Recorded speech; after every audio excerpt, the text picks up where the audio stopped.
Halo sobat YouTuber, jumpa lagi dengan channel Humble Hiker. Saat ini kami sedang berada di Danau Singkara, tepatnya di sebuah bukit di seberang Paninggahan. Kali ini kami akan mengambil video mengenai panorama pemandangan Danau Singkara dan daerah-daerah di sekitarnya. Oh ya, buat kalian yang belum subscribe, silahkan subscribe. Mudah-mudahan kami akan terus mengupload video-video terbaru mengenai berbagai tempat dari seluruh penjuru Nusantara. Yang mau komen dan share juga silahkan.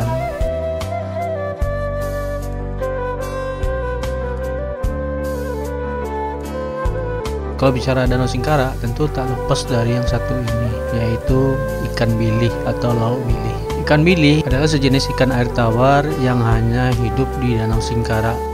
Sedangkan kalau dibawa ke tempat lain, ia cenderung mati atau tidak bisa menyesuaikan diri. Ikan bilih sering diolah dengan cara digoreng, dibuat gulai, serta juga dipepes, atau orang sini menyebutnya dengan istilah palai. Lalu berikutnya ada ikan sasau. Bentuknya seperti ikan bilih, namun dengan ukuran yang lebih besar, dan hidupnya umumnya berada di tengah-tengah danau. Ikan sasau biasanya sering dibuat pange oleh restoran-restoran yang ada di sekitar Danau Singkara.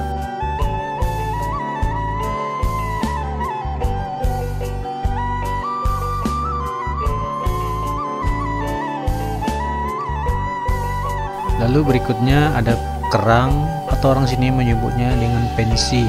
Pensi juga merupakan salah satu komoditi Danau Singkara, namun dalam jumlah yang tidak signifikan. Pensi umumnya diolah dengan cara direbus, lalu kemudian baru dimasak dengan cara yang lain, misalnya dengan digoreng atau digulai.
Demikian video kami kali ini. Sampai jumpa di video-video selanjutnya.